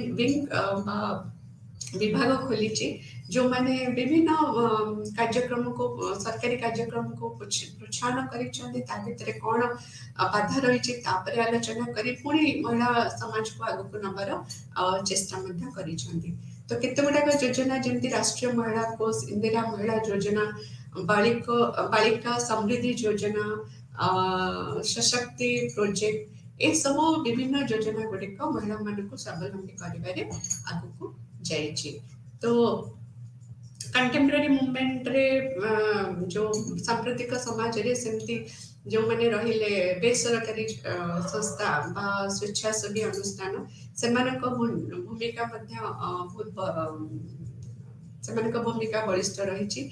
सेमाने समाज रे पैट्रियार्की बा पुरुष प्राधान्य समाज रे केमती गोटे नारी को बा महिला को तार न्याय अधिकार मिल पारिबो से तार जो पूर्वर अवदमित जो स्थिति जो से निम्न स्तर रही से केमती ऊपर को उठिबो या ଉପରେ ସେମାନେ ଗୁରୁତ୍ୱ ଦେଇଛନ୍ତି। ଆଉ 1960 ମସିହାରୁ ତ ଏଇ ଯୋଉ ଲିଙ୍ଗଗତ ଭେଦଭାବ ଉପରେ ବହୁତ ନାରୀବାଦ ସବୁ ରହି ଆସିଛି, ଯୋଉଥିରେ ପର୍ସନାଲ ଇଜ ପଲିଟିକାଲ ଗୋଟେ ସ୍ଲୋଗାନ ବହୁତ ପପୁଲାର ହେଇଛି। ତା ଅର୍ଥ ବ୍ୟକ୍ତିଗତ ଜୀବନରେ ବି କେମିତି ଗୋଟେ ନାରୀଟେ ପୁରୁଷ ପ୍ରାଧାନ୍ୟ ସମାଜର ଯୋଉ କ୍ଷମତା ଲୋଭ ତାର କେମିତି ଶିକାର ହଉଛି, ଗୋଟେ ପରିବାର ମଧ୍ୟରେ ବି ନାରୀଟେ କେବେ ବି ନିଜକୁ ସେତିକି क्षमताशाली भाभी पारुनी से सब बेले सेठी मध्य जेमती तार कौनसी स्थिति नहीं। यही सब चैलेंज को विरोध करा जायछि। विभिन्न समय रे ए आंदोलन गुड़िक गोटे नुआ मार्ग प्रस्तुत करिछि। पर्टिकुलरली जो माने मुख्य स्रोत रु दूर रे जो माने श्रमजीवी जो माने निम्न स्तर तांकर केमती उत्तरोत्तर तांकर उन्नति हे परिबो सेतेरे कार्य करा जायछि। तो आज आम महिला आंदोलन विषय में बहुत किसी जानिले। महिला आंदोलन किपरि एक सामाजिक आंदोलन हिसाब से उभा है, स्वाधीनता संग्राम अवदान थिला किभଳି भाबरे महिला आंदोलन आगुक आगुक माने परवर्ती स्वाधीनता परवर्ती समय भी केमती आगुक जाइछि, पुणी तृणमूल स्तर रे मध्य केमती महिला को संगठित करिछि इत्यादि आम जानिले। एबे आम यूनिट 11 रे श्रमिक आंदोलन विषय जानिबा। प्रथमे आम जानिबा श्रमिक आंदोलन भारत रे केमती आरंभ हैला आउ जो सहरर जो जीविका व्यवस्था रही कौन कौन जीविका उपार्जन माध्यम रही जानिबा। आउ सहर रे जो श्रमिक गोष्ठी अच्छी लक्षण कौन ताको आम चिन्हिबा। तापरे आम ए श्रमिक आंदोलन कनसेप्ट कहले कौन बुझू से किभଳି श्रमिक आंदोलन आगो गला तार कौन कौन सब लक्षण रही आम जानिबा। जिते आम श्रमिक आंदोलन आरंभ कथा कहूँ तो केत गुड़ाक कारण दायी। सबुठ मुख्य कारण है ब्रिटिश सरकार जो स्वतंत्र राजनैतिक अर्थनैतिक व्यवस्था रही सेटा मुख्य रूपे दायी गोटे श्रमिक गोष्ठी को सृष्टि करने कहीं आरंभ ही ब्रिटिशर्स माने जो अभिप्राय थिला जे किपरि सेमानक देश को सेमाने समृद्ध करिवे बा भारतर जो कंचामाल ताको सब रप्तानी करेकरी निज देश को समृद्ध करिवे। आ भारत रे जो माने भारतीय रहिले तांको सब बेले अवहेला करि आसी। तो आ द्वारा तांकर से भली आर्थिक नीति बा से भली राजनैतिक नीति रखी जहाँद्वारा भारतर आर्थिक मेरुदंड कहले जो आमर गाँव अर्थनीति बा ग्राम्य अर्थनीति बुझौ से ग्राम्य अर्थनीति बहुत भाव में प्रभावित होती। तेणु आमर जो कुटीर शिल्प कथा कहवा बा आमर पारंपरिक जीविका सब जो थिला ए सबू बहुत अधिका क्षति पड़ी। कारण है ब्रिटिशर्स माने चाहिए जो कंचामाल से माने भारत नेले ग्रेट ब्रिटेन शिल्पीकरण उन्नति सेठू जहाँ उत्पादित द्रव्य है ताकू से आनिक भारतीय समाज में बिक्री करके लाभान्वित हेले। तेणु भारत जो उत्पादित द्रव्य थिला जो गाँ गहली आमर कुशली कारीगर जो मैंने उत्पादन करुले से सब उत्पादित द्रव्यर मूल्य रहिला नहीं। कारण ब्रिटिश सरकार नीति यही भाव में थिला जेमती कि सेटा ब्रिटिश सरकार को ब्रिटेन को ही लाभवान करिबो। तेणु आम देशर कारीगर तार निज उत्पादित द्रव्य को आउ समाज आउ माने बाजार व्यवस्था रे बिक्री न करिबारु गोटे बहुत बड़ क्षति सहिले। आउ तो जहाँ भी बंचा को तो पड़ो गोटे बंचाटा गोटे बहुत बड़ प्रश्न रूपे आगे आसला। तेणु यही कुशली कारीगर मैंने बाध्य हेले भिटामाटी छाड़िकी सहराभिमुखी हवाई से एज इंडस्ट्रियल लेबर बा जो शिल्पीकरण ଗୋଟେ ନିୟମ ପଡ଼ିଥିଲା ସେଥିରେ କେମିତି ସେମାନେ ଶ୍ରମିକ ହିସାବରେ ଯୋଗଦାନ କରିବେ ବା ଯେଉଁମାନେ ରହିଗଲେ ସେମାନେ କୃଷି ଶ୍ରମିକ ହିସାବରେ ଯେଉଁମାନେ ସହରକୁ ଆସିଲେ ସେମାନେ ଶିଳ୍ପ ଶ୍ରମିକ ହିସାବରେ ନିଜକୁ ନିୟୋଜିତ କଲେ କାହିଁକିନା ତାଙ୍କ ପାଇଁ ବଞ୍ଚି ରହିବାଟା ହିଁ ଗୋଟେ ବହୁତ ବଡ଼ କ୍ୱେଶ୍ଚିନ୍ ହେଇଗଲା ଏଇ ଯୋଉ ମାରଣ ନୀତି ଥିଲା ବ୍ରିଟିଶର୍ସ ମାନଙ୍କ ପାଇଁ। ତେଣୁ ଯେଉଁମାନେ ନିମ୍ନ ସ୍ତରରେ ଥିଲେ ଯେଉଁମାନେ ଛୋଟ ଚାଷୀ ଥିଲେ ବା ଯେଉଁମାନେ ଏଇ ଯୋଉ କାରିଗର ଭାଇମାନେ ଥିଲେ ସେମାନେ ଆହୁରି ଅଧିକରୁ ଅଧିକ ଗରିବ ହେଇ ଗଲେ ଆଉ ଯୋଉ ସଂସ୍ଥାରେ ବି ସେମାନେ କାମ କଲେ ଶିଳ୍ପ ସଂସ୍ଥାରେ ସେଠି ମଧ୍ୟ ସେମାନେ ବହୁତ ଅତ୍ୟାଚାରର ଶିକାର ହେଲେ ତାଙ୍କ ଅମାନବୀୟ ହିସାବରେ ତାଙ୍କଠୁ ସବୁ କାମ ଆଦାୟ କରାଗଲା ଆଉ ସେମାନେ ବହୁତ ଅଧିକ ଶୋଷଣର ଶିକାର ହେଲେ। ତେଣୁ ଆମେ ଏବେ ଦେଖିବା ଏଇ ଯୋଉ ଶିଳ୍ପୀକରଣ ବ୍ୟବସ୍ଥା ଭାରତରେ ଆସିଲା ତାର ବିଭିନ୍ନ ପର୍ଯ୍ୟାୟରେ କିଭଳି ଏହା ଶ୍ରମିକ ଆନ୍ଦୋଳନ ଆଡକୁ ଆଗକୁ ନେଲା। এই ଶିଳ୍ପୀକରଣ ବ୍ୟବସ୍ଥା ପ୍ରଥମେ ଆରମ୍ଭ ହେଲା କାଲକାଟା ଆଉ ବମ୍ବେରେ ସେଥିରେ ଝୋଟ ଆଉ ସୂତାକଳ ପ୍ରଥମେ ଆରମ୍ଭ ହେଲା 1850 ମସିହାରେ।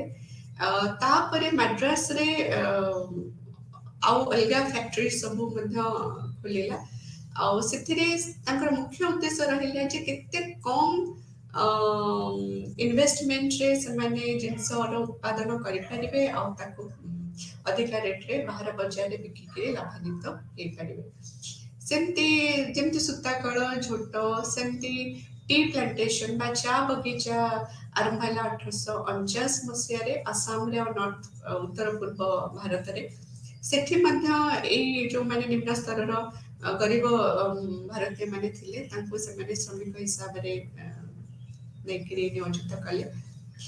ତ ବିଂଶ ଶତାବ୍ଦୀର ଆରମ୍ଭରୁ ଆମେ ଦେଖୁଛୁ ଯେ ପ୍ରାୟ 8 ଲକ୍ଷ ଶ୍ରମିକ ସେମାନେ ବିଭିନ୍ନ ସ୍ତରରେ ନିଜର ଏଇଭଳି ଭାବେ ନିଜ ଶ୍ରମ ଦେଇକିରି ଗୋଟେ ପ୍ରକାର ବଞ୍ଚିବାର ଚେଷ୍ଟା କରୁଥିଲେ। ଆଉ ଏଇ ପୁରା ଶ୍ରମଜୀବୀ ଯୋଉମାନେ ଥିଲେ ତା ଦେହରୁ ଅଧେ ଭାଗ ଝୋଟ ଆଉ ଟି ପ୍ଲାଣ୍ଟେସନରେ ସେମାନେ ନିୟୋଜିତ ଥିଲେ। ଯେତେବେଳେ ପ୍ରଥମ ବିଶ୍ୱଯୁଦ୍ଧ 1914ରେ ହେଲା ତା ପରଠାରୁ এই ଶିଳ୍ପଜାତ ଦ୍ରବ୍ୟର ବହୁତ ଚାହିଦା ବଢିଗଲା ଯୋଉଥିପାଇଁ ଆହୁରି ଅଧିକ ଶିଳ୍ପ କଳକାରଖାନା ପ୍ରତିଷ୍ଠା ଉପରେ ଗୁରୁତ୍ୱ ଦିଆଗଲା କାହିଁକିନା ସେତେବେଳେ ଆଉ ବିଦେଶରୁ ବା ଗ୍ରେଟ ବ୍ରିଟେନରୁ ଉତ୍ପାଦିତ ଦ୍ରବ୍ୟ ଆଣିବା ଆଉ ବିଶେଷ ସୁବିଧା ହେଲାନି। ତେଣୁ ଆମରି ଦେଶ ଭିତରେ ଗୁଡାଏ କଳକାରଖାନା ପ୍ରତିଷ୍ଠା କରିବାର ଯୋଜନା ବ୍ରିଟିଶର୍ସ ମାନେ କଲେ। ତେଣୁ ବିହାରରେ ପ୍ରଥମେ ଷ୍ଟିଲ କାରଖାନା ପ୍ରତିଷ୍ଠିତ ହେଲା ତାପରେ ପୁଣି ରେଳ ବ୍ୟବସ୍ଥାର ଆରମ୍ଭ ହେଲା ସୋ ଦ୍ୟାଟ ସେ ଯୋଉ କଞ୍ଚାମାଲ ବା ଉତ୍ପାଦିତ ଦ୍ରବ୍ୟକୁ ନବା ଆଣିବାରେ ସାହାଯ୍ୟ ହେଇପାରିବ। ଏ ସବୁ କାର୍ଯ୍ୟକ୍ରମରେ ଯୋଉ ଆମର ଭାରତୀୟ ଶ୍ରମିକ ମାନେ ଯୋଗଦାନ ଦେଇଥିଲେ ସେମାନେ ଅତି ଦୟନୀୟ ଅବସ୍ଥାରେ ସେ ଯୋଉ ୱାର୍କିଂ କଣ୍ଡିସନ ଯୋଉ କାମ କରିବା ସ୍ଥଳୀରେ କର୍ମସ୍ଥଳୀ ସେଟା ଅତି ଦୟନୀୟ ଅବସ୍ଥା ଥିଲା। କର୍ମଜୀବୀ ମାନେ ଯୋଉ ଶ୍ରମଜୀବୀ ଥିଲେ ତାଙ୍କୁ ପ୍ରତ୍ୟେକ ଦିନ 16 ଘଣ୍ଟାରୁ ଅଧିକ କାମ କରିବା ପାଇଁ ବାଧ୍ୟ କରାଯାଉଥିଲା। ଆଉ ପ୍ରତ୍ୟେକ ବ୍ୟକ୍ତି ସେ ପୁରୁଷ ହଉ ସ୍ତ୍ରୀ ହଉ କି ଛୋଟ ପିଲା ହଉ ସମସ୍ତଙ୍କ ପାଇଁ 16 ଘଣ୍ଟା ଦିନକୁ 16 ଘଣ୍ଟା କାମ କରିବାଟା ବାଧ୍ୟବାଧକତା ଥିଲା। ଆଉ ଏଇ ଶ୍ରମଜୀବୀ ମାନେ ସେମାନେ ପ୍ରାୟତଃ ଅସଂଗଠିତ କ୍ଷେତ୍ରରେ ସେମାନେ ପ୍ରାୟତଃ ଅସଂଗଠିତ ଥିଲେ କାହିଁକିନା ତାଙ୍କ ଭିତରେ ସେ ଜାଗରଣ ଆସିନଥିଲା କି ସେମାନେ ଏଇଭଳି ଅତ୍ୟାଚାର ବିରୁଦ୍ଧରେ ସ୍ୱର ଉତ୍ତୋଳନ କରିବେ। ତେଣୁ ବହୁତ କମ ପାରିଶ୍ରମିକରେ ବହୁତ ଅଧିକା ସେମାନେ ପରିଶ୍ରମ କରୁଥିଲେ ଆଉ ସବୁଠୁ ବେଶୀ ସ୍ତ୍ରୀ ଲୋକମାନେ ଆଉ ପିଲାମାନେ ଆଫେକ୍ଟେଡ ହେଇଥିଲେ। ତ ସମାଜ ସେବୀ ଯୋଉମାନେ ଥିଲେ ତାଙ୍କର ତାଙ୍କ ଗୁହାରିରେ ଯାଉ ପ୍ରଥମେ ଫ୍ୟାକ୍ଟ୍ରି ଆକ୍ଟ ଗୋଟେ ଲାଗୁ ହେଲା 1881 ମସିହାରେ କିନ୍ତୁ ତାର ବିଶେଷ ପ୍ରଭାବ ପଡିଲାନି। ପୁଣି ଦ୍ୱିତୀୟ ଫ୍ୟାକ୍ଟ୍ରି ଆକ୍ଟ ଆସିଲା 1891 ମସିହାରେ ସେଥିରେ କିଛିଟା ପ୍ରଭାବ ପଡିଲା ଯୋଉଠି ସ୍ତ୍ରୀ ଲୋକମାନଙ୍କୁ 11 ଘଣ୍ଟା କାମ କରିବାକୁ ପଡିଲା ଆଉ ପିଲାମାନଙ୍କୁ 7 ଘଣ୍ଟା କାମ କରିବାକୁ ପଡିଲା କିନ୍ତୁ ପୁରୁଷ ମାନଙ୍କୁ ସେଇ 16 ଘଣ୍ଟା କାମ କରିବାର ପ୍ରାବଧାନ ରହିଲା। ତାପରେ ଯେତେବେଳେ ଥର୍ଡ ଫ୍ୟାକ୍ଟ୍ରି ଆକ୍ଟ ଆସିଲା 1911 ମସିହାରେ ସେତେବେଳେ ଯାଇକି ପୁରୁଷ ମାନଙ୍କର ଯୋଉ କାମ କରିବାର ସମୟଟା 12 ଘଣ୍ଟାକୁ ଖସିଲା। କିନ୍ତୁ କହିବାକୁ ଗଲେ ସେମାନେ ବହୁତ ଅଧିକା ଅତ୍ୟାଚାରିତ ଶୋଷିତ ହଉଥିଲେ ତାଙ୍କ ଶ୍ରମ ଅନୁସାରେ ତ ପାରିଶ୍ରମିକ ଆଦୌ ହିଁ ନଥିଲା ଖାଲି ବଞ୍ଚିବା ପାଇଁ ଯାହା ସେମାନଙ୍କର ଷ୍ଟ୍ରଗଲ ଥିଲା। तो आम जितेबाला से शिल्पीकरण कथा देखुचे दुई विश्वयुद्ध मध्य ताहले आम देखुचे जे शिल्पर बहुत शिल्पीकरण शिल्प उत्पादित द्रव्यर बहुत चाहिदा बढ़िला आउ पुणी जितेबाला इंग्लैंड रू बेसी आसी पारानी जिनस तापरे भारत भितर कलकारखाना को आहरी नुआ नुआ कलकारखाना सृष्टि है किंतु सेटा केवल आवश्यकता पूरण करने बट अर्थनैतिक विकास ब्रिटिश सरकार विशेष साहाय्य सहयोग देले नहीं तापरे जितेबाला आम शिल्पीकरण कथा कहूँ स्वाधीनता परवर्ती समय कथार तो एठी आम देखुचे जे परवर्ती स्वाधीनता परवर्ती समय रे भारत सरकार सचेतन भाव गोटे सिस्टमेटिकली प्रचेषा कले जे केमती शिल्पीकरण विकास हो पारिबो सेतेबेले जवाहरलाल नेहरू थिले प्राइम मिनिस्टर और से विश्वास रखुले जे शिल्पर उन्नति हेले देशर उन्नति हेबो तेणु शिल्पीकरण को बहुत प्राधान्य दिगला द्वितीय पंचवार्षिक योजना रे शिल्पीकरण को गोटे आधार करागला जे ए शिल्प माध्यम भारत विकास हो पारिबो आउ जो भारत रे जो बेरोजगारी समस्या रही से गुड़क दूर करा जाय पारिबो तो ग्रेजुअली जिते बहुत शिल्पर विकास है तो शिल्प किसी रोजगार लोक मान देला किंतु यहाँ पूरा जो श्रमिक थिले तार जमार शतकड़ा 2 भाग ही शिल्प नियोजित थिले तापरे आमे शहरीकरण कथा कहबा जेमती शिल्पीकरण सेमती शहरीकरण भी बहुत भूमिका रही श्रमिक आंदोलन रे कहीं शहरीकरण द्वारा बहुत अंशरे ग्राम्यांचल लोक मैंने सहराभिमुखी हेले कहीं सहर गोटे रोजगार गोटे सिक्योरिटी थिला जे हाँ सहर को आसिले किछि ना किछि काम तो मिल जिवो किछि लोक तांको से पारंपरिक वृत्ति को नेकिरी आगो को जीवा पे सहर आड़ को मध्य आसिले तो ये सहर गुड़िक प्रायतः उपकूलवर्ती अंचल गढ़ी उठिला जो सहर गढ़ी उठिला पुणी तार आनुषंगिक व्यवस्था बहुत गुड अनुष्ठान गढ़ी उठिला गमनागमन व्यवस्था त्वरान्वित करागला तो एपरी भाव आम देखुचु जे गोटे आर्थिक सुजोग लोक सृष्टि है से आर्थिक सुजोग लाभ नहीं लोक मान भितर गोटे गतिशीलता आसला लोक मैंने गोटे निर्दिष्ट जगह स्थिर रही से माने भिन्न भिन्न जगह को प्रांत को गले जो रोजगार जो रोजगार क्षम हो पारे किंतु यह प्रायतः गोटे निम्न श्रेणी लोकों भितर सीमित थिला जो माने अति निम्न श्रेणी कृषक थिले से माने जेहेतु सेतबेलर जो माने कृषि व्यवस्था बहुत गुटे परिवर्तन आसीथिला तेणु शिल्पीकरण द्वारा तांको गोटे सुरक्षा मिलगला जे हाँ ये किसी काम करके रोजगार करें आहरी विभिन्न अलग अलग सब सामाजिक गोष्ठी माने जेमति कि व्यवसायी गोष्ठी प्रोफेशनल गोष्ठी बा शिक्षित गोष्ठी मानकर सृष्टि हैला आउ ये जो वर्कर थिले जो श्रमजीवी थिले से माने 2 भाग रे विभक्त हैले गोटे हैला व्हाइट कलर वर्कर बा जो माने पाखे दक्षता थिला शिक्षा थिला आउ हेले ब्लू कलर वर्कर जो माने केवल तांकर शारीरिक बल उपरे बा श्रम उपरे से माने नियोजित थिले तेणु ये जो श्रमजीवी माने थिले जो माने तांकर शरीर बल को लेकिरी जो माने काम करूथिले से माने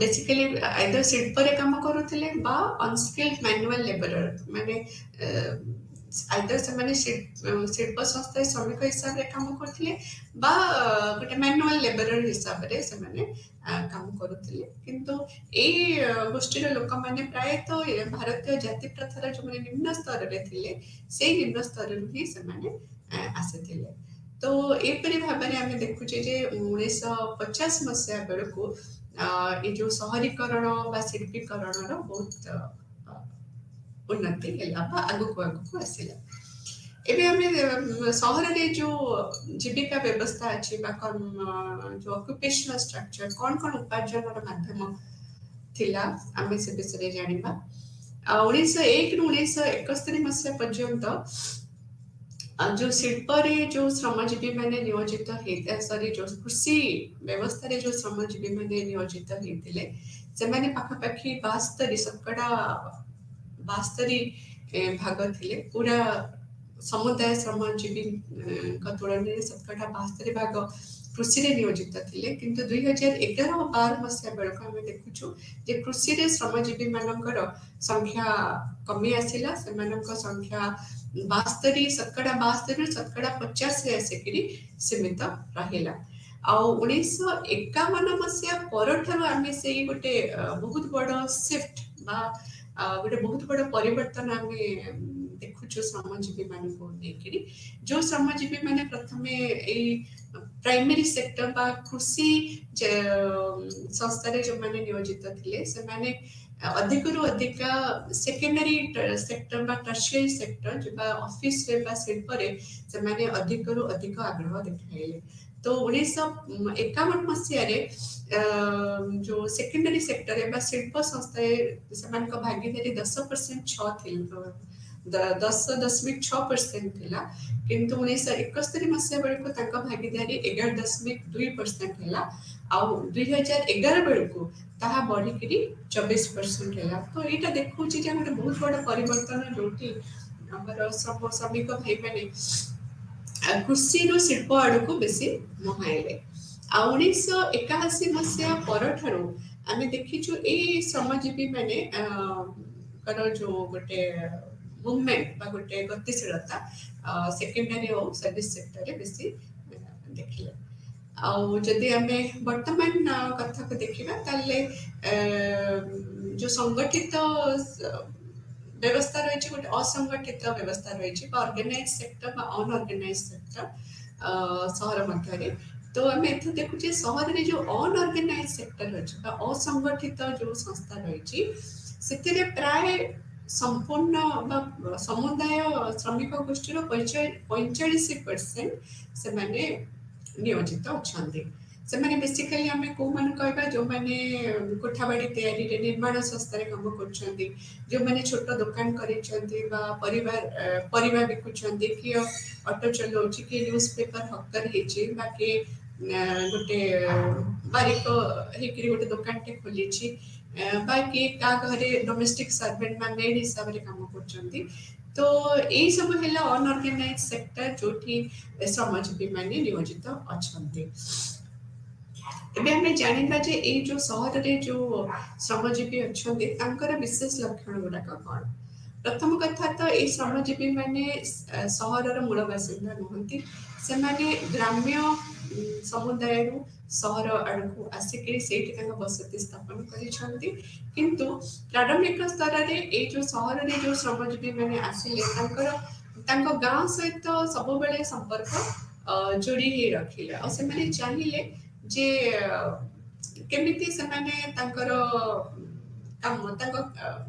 काम सरीगला परे पुणी गाँ को फेरी जाए जदिव परवर्ती काल में आउ से फेरी जाए ना सहर रे ही से संपूर्ण भाव सहर बासिंदा हो जाती सेमती जदि आम आउ गोटे लक्षण देखा ताले से माने किछि श्रमजीवी जो मैंने गाँव रु सहर को आसी कौलिक वृत्ति को रखिछन्ते जमती कि गोटे गाँव रे धोबा थिला तो से सहर रे आसिक गोटे सेलून टे खोलुची बाकी बारिक थिला से गोटे से बली काम रे निजो को नियोजित करूची तेणु आ गोटे फीचर है जे ए श्रमजीवी माने प्रायतः अशिक्षित आउ आईनगत सुरक्षा आईन रो जो सुरक्षा दिग अछि तापरे विशेष सचेतन नाहंती आउ ए श्रमजीवी माने गोटे निर्दिष्ट वर्ग बा जातिर नुहंती से माने विविध जाति धर्म भाषा और प्रांतर आसीचंती तो तांका भितर गोटे डाइवर्सिटी बा गोटे विविधता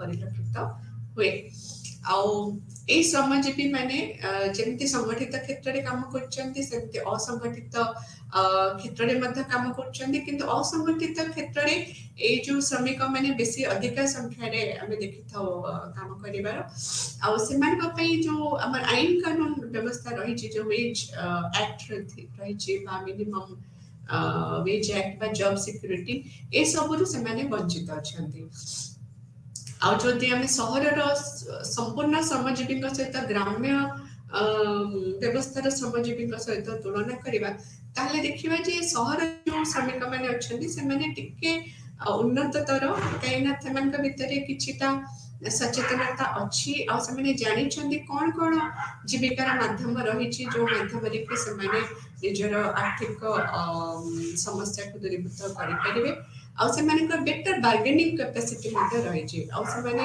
ସହରରେ ଏଇ ଶ୍ରମିକମାନେ ସଂଘର ମଧ୍ୟ ପ୍ରତିଷ୍ଠା କରିଛନ୍ତି। ଆଉ ଏଇ ସହର ଶ୍ରମଜୀବୀ ମାନେ ଆମେ ଦେଖୁଛେ ଯେ ବହୁତ ବିରୋଧାତ୍ମକ ସ୍ଥିତିରେ ମଧ୍ୟ ସେମାନେ କାମ କରିଛନ୍ତି ଆଉ ସ୍ଲମ୍ ଭଳିଆ ଜାଗାରେ ସେମାନେ ବଞ୍ଚିଛନ୍ତି କାରଣ ତାଙ୍କ ପାଇଁ ଆଉ କୌଣସି ସୁବିଧା ହେଇପାରି ନାହିଁ। ତ ବଡ ବଡ ସହର ମାନଙ୍କରେ ଆମେ ଦେଖୁଛୁ ଯୋଉଠି ଶ୍ରମିକ ଗୋଷ୍ଠୀ ଅଧିକା ସେଇଠି ଏଇଭଳି ବସ୍ତି ସବୁ ଗଢି ଉଠିଛି।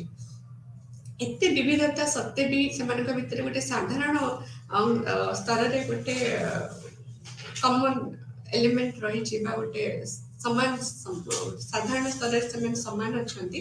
ସେଟା ହେଲା ଯେ ସେମାନଙ୍କର ଆର୍ଥିକ ସ୍ତରରେ ସେମାନେ ସମସ୍ତେ ଗୋଟେ ନିମ୍ନ ଶ୍ରେଣୀର ଆଉ ସେମାନେ ସବୁବେଳେ ଗୋଟେ ଭବିଷ୍ୟତର ଅନିଶ୍ଚିତତା ଭିତରେ ଘେରି ହେଇକି ଅଛନ୍ତି।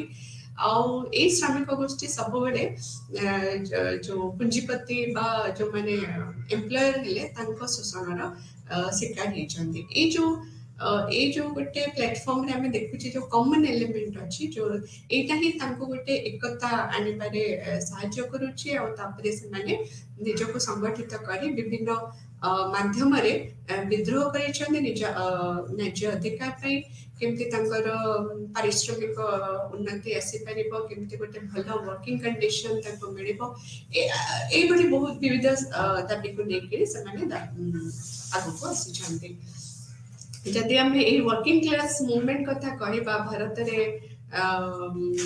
ଯୋଉ ଶ୍ରମିକ ଆନ୍ଦୋଳନ କିଭଳି ଆଗକୁ ଯାଇଛି ବା ତାର କଣ କଣ ଲକ୍ଷଣ ରହିଛି ତାହେଲେ ଆମେ ଜାଣୁଛେ ଯେ ଶ୍ରମିକ ଆନ୍ଦୋଳନ ଭାରତ ସମାଜରେ ଗୋଟେ ଅନଇକ୍ୱାଲ ପାୱାର ରିଲେସନକୁ ଆଗକୁ ଆଣିଛି। କାହିଁକିନା ଶିଳ୍ପ ସମାଜରେ ଯୋଉ ପୁଞ୍ଜିପତିଙ୍କ କଥା କହୁଛୁ ବା ଶ୍ରମିକ ମାନଙ୍କ କଥା କହୁଛୁ ଏମାନେ ଦୁଇଟି ବିପରୀତ ଦିଗରେ ଅଛନ୍ତି। ଯଦି ପୁଞ୍ଜିପତି ମାନେ ସବୁବେଳେ ତାଙ୍କ ଲାଭରେ ଥାନ୍ତି ତାହେଲେ ଶ୍ରମିକ ମାନଙ୍କୁ ସବୁବେଳେ ତାଙ୍କୁ ଗୋଟେ ସର୍ବନିମ୍ନ ସ୍ତରରେ ରଖାଯାଇଛି। ତେଣୁ ଯାହା କାଲମାର୍କ୍ସ କହିଛନ୍ତି ଯେ ଯୋଉଠି ପୁଞ୍ଜିପତି ମାନଙ୍କର ସ୍ୱାର୍ଥ ରହିଛି ସେଇଟା ଶ୍ରମିକ ମାନଙ୍କର ସ୍ୱାର୍ଥ ବିରୋଧୀ। ତ ଏଇଭଳି ଗୋଟେ ବିପରୀତ ଗୁଣାବଳୀରେ ଆମେ ଦେଖୁଛେ ଏଇ ଯୋଉ ପାୱାର ରିଲେସନ ଅଛି ୱାର୍କର ଆଉ କ୍ୟାପିଟାଲିଷ୍ଟଙ୍କ ଭିତରେ। ତ ସେଇଟା ହିଁ ଗୋଟେ ମଞ୍ଜି ପୋତୁଛି ଭବିଷ୍ୟତର ଯୋଉ ବିଦ୍ରୋହ ପାଇଁ ବା ଯୋଉଥିପାଇଁ ଶ୍ରମିକ ମାନେ ସଂଗଠିତ ହେଉଛନ୍ତି। ସେମାନେ କାଳକ୍ରମେ ଏଇ ସଂଗଠନ ଗୋଟେ ଟ୍ରେଡ ୟୁନିୟନ ବା ଶ୍ରମିକ ସଂଗଠନ ଯାହାକୁ ଆମେ କହିବା ତାହାର ରୂପ ନଉଛି। ଏଇ ଶ୍ରମିକ ସଂଗଠନଟି ଗୋଟେ ଇକୋନୋମିକ ଏଜେଣ୍ଟ ହିସାବରେ କାମ କରୁଛି। ଶ୍ରମିକ ମାନଙ୍କୁ ତାଙ୍କ ନ୍ୟାଯ୍ୟ ଅଧିକାର ଦବାରେ ବହୁତ ଗୁରୁତ୍ୱପୂର୍ଣ୍ଣ ଭୂମିକା ଗ୍ରହଣ କରିଛି। ଆଉ ଏଇ ଶ୍ରମିକ ସଂଗଠନ ଗୁଡିକ ପ୍ରାୟତଃ ରାଜନୈତିକ ଦଳ ସହିତ ସମ୍ପର୍କ ରଖିଥାନ୍ତି। ଆଉ ଯୋଉମାନେ ଏହାର ନେତୃତ୍ୱ ନେଇଥାନ୍ତି ସେମାନେ କୋଉମାନେ ନେତୃତ୍ୱ ନେବେ, କୋଉମାନେ ଶ୍ରମିକ ସଂଗଠନ ର ଦାୟିତ୍ୱ ନେବେ ସେଇଟା ବି ପ୍ରାୟ ରାଜନୈତିକ ନେତୃବୃନ୍ଦ ମାନେ ସ୍ଥିର କରିଥାନ୍ତି। ତ ଏଇଟା ଗୋଟେ ତାର ନକାରାତ୍ମକ ଦିଗ। କିନ୍ତୁ ବିନା ରାଜନୈତିକ ପୃଷ୍ଠପୋଷକତାରେ ମଧ୍ୟ ଶ୍ରମିକ ଆନ୍ଦୋଳନକୁ ଆଗେଇ ନବା ବି ଏତେ ସହଜ କଥା ନୁହେଁ। ତ ଯାହା ବି ହଉ ଭାରତରେ ଯୋଉ ସହରରେ ଯୋଉ ଆମେ ଶ୍ରମିକ ଆନ୍ଦୋଳନ କଥା କହୁଛେ ବା ଶ୍ରମିକ ସଂଗଠନ କଥା କହୁଛେ ସେମାନେ ବିଭିନ୍ନ ପ୍ରସଙ୍ଗକୁ ନେଇକରି ଆଗକୁ ଯାଇଛନ୍ତି। ପୁଞ୍ଜିପତି ମାନଙ୍କ ସାଙ୍ଗରେ ହଉ ବା ସରକାର ମାନଙ୍କ ସହିତ ହଉ ନେଗୋସିଏସନ କରିଛନ୍ତି କେମିତି ଶ୍ରମିକ ମାନଙ୍କ ସ୍ୱାର୍ଥ ସୁରକ୍ଷା ହେଇପାରିବ। ତ କଲୋନିଆଲ ପିରିୟଡରେ ବା ବ୍ରିଟିଶର୍ସ ମାନେ ଯେତେବେଳେ ମୁଁ ଶାସନ କରୁଥିଲେ ସେତେବେଳେ ଏଇ ଆନ୍ଦୋଳନ ଆରମ୍ଭ ହେଇଥିଲା। ଯେତେବେଳେ ପ୍ରଥମେ ଆରମ୍ଭ ହେଇଥିଲା ସେତେବେଳେ ବହୁତ ଗୋଟେ ଡିମାଣ୍ଡ କିଛି ନଥିଲା, ସାଧାରଣ ଛୋଟ ଛୋଟ ଡିମାଣ୍ଡ ଥିଲା ଯେମିତିକି ତାଙ୍କୁ କେମିତି ଠିକ ପାରିଶ୍ରମିକ ମିଳିବ, ତାଙ୍କୁ ଯୋଉ ୱାର୍କିଂ କଣ୍ଡିସନ କେମିତି ଭଲ ରହିବ, ଛୋଟ ଛୋଟ ଦାବିକୁ ନେଇକରି ପ୍ରସଙ୍ଗ ଗୁଡିକ ଥିଲା। କିନ୍ତୁ କାଳକ୍ରମେ ଯେତେବେଳେ ଆମେ ଦେଖୁଛେ ବହୁତ ସଂଖ୍ୟାରେ ଶିଳ୍ପ କଳକାରଖାନା ଗଢି ଉଠୁଛି ଆଉ ଶ୍ରମିକ ମାନଙ୍କର ଉନ୍ନତି ବି ହଉଛି, ସେମାନେ ଯେତେବେଳେ ସଂଗଠିତ ହଉଛନ୍ତି ତ ସେତେବେଳେ ତାଙ୍କର ଦାବି ବା ଆଭିମୁଖ୍ୟ ଆହୁରି ଅଲଗା ପ୍ରକାରର ରହୁଛି।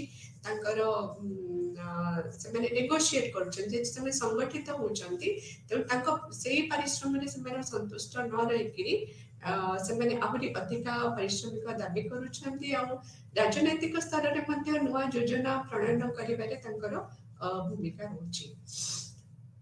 ତ ବିଭିନ୍ନ ସମୟରେ ସେମାନେ ଯେହେତୁ ଶିଳ୍ପର ବା ଶିଳ୍ପଜାତ ଦ୍ରବ୍ୟର ପ୍ରାଧାନ୍ୟ ବଢୁଛି ବିଶ୍ୱଯୁଦ୍ଧ ପରଠାରୁ, ସେଥିପାଇଁ ଶ୍ରମିକ ଅଧିକାଂଶ ମାନେ ଅଧିକ ସଂଖ୍ୟାରେ ଶ୍ରମିକ ମାନେ ନିୟୋଜିତ ହଉଛନ୍ତି ଆଉ ତାପରେ ଶ୍ରମିକ ମାନେ ସଂଗଠିତ ହେଇକିରି ସେମାନେ ଆଗକୁ ଯାଉଛନ୍ତି।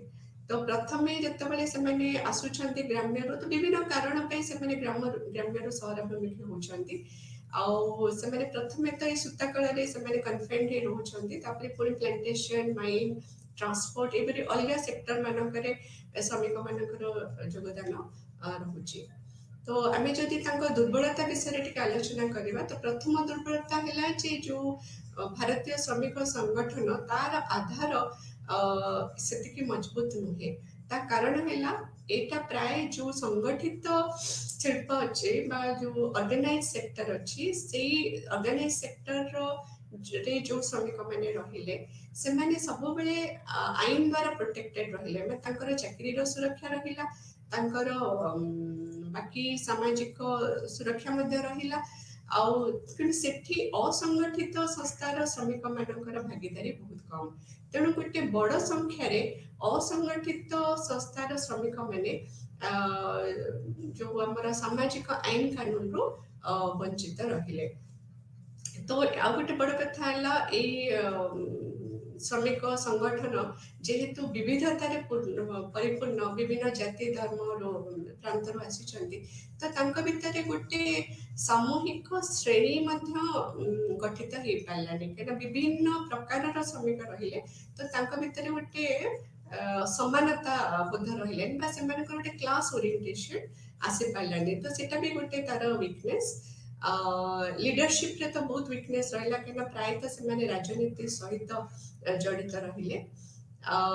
ଯୋଉ ଶ୍ରମିକ ଆନ୍ଦୋଳନ ଗୁଡ଼ିକ ବର୍ତ୍ତମାନ ସାମ୍ପ୍ରତିକ ସ୍ତରରେ ଯୋଉ ଶ୍ରମିକ ଆନ୍ଦୋଳନ ଗୁଡାକ ରହିଛି, ତାର ଯୋଉ ପ୍ରସଙ୍ଗ ଗୁଡିକ ଅଛି ବା ଯୋଉ ପ୍ରସଙ୍ଗକୁ ନେଇକି ସେମାନେ ଆନ୍ଦୋଳନ କରୁଛନ୍ତି, ବିଶେଷ କରି ଏଇ ପ୍ରସଙ୍ଗ ଗୁଡିକ ତାଙ୍କର ଟ୍ରେଡ୍ ୟୁନିୟନ ମାଧ୍ୟମରେ ବା ଶ୍ରମିକ ସଂଗଠନ ମାଧ୍ୟମରେ କେମିତି ଶ୍ରମିକ ମାନଙ୍କୁ ନ୍ୟାଯ୍ୟ ଅଧିକାର ଦେଇପାରିବ, ଚାକିରୀ କ୍ଷେତ୍ରରେ ତାଙ୍କୁ ସବୁ ପ୍ରକାର ସୁରକ୍ଷା ପ୍ରଦାନ କରାଯାଇ ପାରିବ, ଆଉ କଣ ନୂଆ ଯୋଜନା ହେଲେ ତାଙ୍କର ଉନ୍ନତି ହେଇପାରିବ ତା ଉପରେ ସେମାନେ ଗୁରୁତ୍ୱ ଦେଇଛନ୍ତି। କେତେଗୁଡ଼ିକ ଶ୍ରମିକ ସଂଗଠନ ଯେମିତି Indian federation of construction labour, national forum for office workers, ଯୋଉଟା କି ଅସଂଗଠିତ କ୍ଷେତ୍ରରେ କାମ କରେ, ସେ ଶ୍ରମିକ ସଂଗଠନ ଗୁଡିକ ମଧ୍ୟ ଆଗକୁ ଆସିକିରି ତାଙ୍କ ଦାବି ଉପସ୍ଥାପିତ କରିଛନ୍ତି। ତ ଏପରି ଭାବରେ ଆମେ ଜାଣୁଛେ ଯେ ଶ୍ରମିକ ସଂଗଠନ ବିଭିନ୍ନ ମାଧ୍ୟମରେ ବିଭିନ୍ନ ପ୍ରକାରରେ ବିଭିନ୍ନ ସ୍ତରରେ ସେମାନେ ଏକତ୍ରିତ ହେଇକିରି ଶ୍ରମିକ ମାନଙ୍କ ସୁରକ୍ଷା ପାଇଁ କାମ କରିଛନ୍ତି। ତାପରେ ଆମେ ଏବେ କନକ୍ଲୁଜନକୁ ଆସିବା। ତ ଏଇ ଭାରତୀୟ ସହର ବ୍ୟବସ୍ଥାରେ ଆମେ କେମିତି ଗୋଟେ ଶ୍ରମିକ ଆନ୍ଦୋଳନ ଆରମ୍ଭ ହେଲା, ସ୍ୱାଧୀନତା ପୂର୍ବବର୍ତ୍ତୀ ସମୟରେ କୋଉଭଳି ଭାବରେ ସ୍ଥିତି ଥିଲା, ଆଉ କଣ କଣ ସାମାଜିକ କାରଣ ଗୁଡିକ ଥିଲା ଯାହା ଶ୍ରମିକ ସଂଗଠନ ଭଳି ସଂଗଠନ କୁ ଗଢିବାରେ ସାହାଯ୍ୟ କଲା, ଆଉ ତାପରେ ଶ୍ରମିକ ସଂଗଠନ ମାଧ୍ୟମରେ କିପରି ଆନ୍ଦୋଳନକୁ ଆଗକୁ ନବାରେ ସାହାଯ୍ୟ କଲା, ଆଉ ସ୍ୱାଧୀନତା ପରବର୍ତ୍ତୀ ସମୟରେ ସେମିତି ଶ୍ରମିକ ସଂଗଠନର କଣ ଭୂମିକା ରହିଲା ସଂଗଠିତ କ୍ଷେତ୍ରରେ, ଅସଂଗଠିତ କ୍ଷେତ୍ରରେ, ତାପରେ ମଧ୍ୟ ଆମେ ଆଲୋଚନା କଲେ। ତାହେଲେ ଆଜି ପାଇଁ ଏତିକି। ପୁଣି ଆମେ ବ୍ଲକ 3ରେ ଯୋଉ ୟୁନିଟ ଗୁଡାକ ବାକି ରହିଛି, ପୁଣି ଆମେ ପରବର୍ତ୍ତୀ କ୍ଲାସରେ ସେ ବିଷୟରେ ଆଲୋଚନା କରିବା। ନମସ୍କାର।